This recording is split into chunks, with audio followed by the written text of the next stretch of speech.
I'd like to remind the Honourable Minister for External Affairs of India that Osama bin Laden is dead, but the butcher of Gujarat lives. And he is the Prime Minister of India. He was banned from entering this country until he became Prime Minister. This is the Prime Minister of the RSS and the Foreign Minister of the RSS. What is the RSS?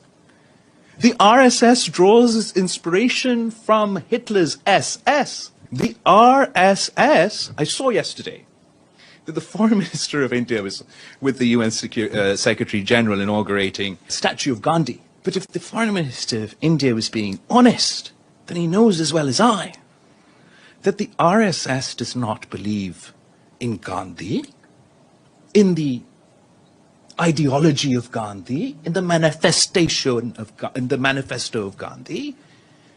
They do not see this individual as the founder of India.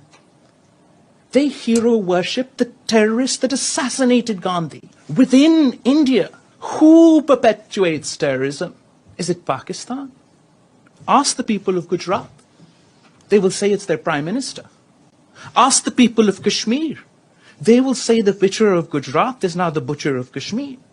And I'm not talking about some imaginary past. I'm talking about today. They're not even attempting to wash the blood of people of Gujarat off their hands. For their own election campaigns, they have pardoned. Prime Minister Modi and his government have used their authority to pardon the men who perpetrated rape against Muslims in Gujarat, who conducted the gang rape of women in Gujarat.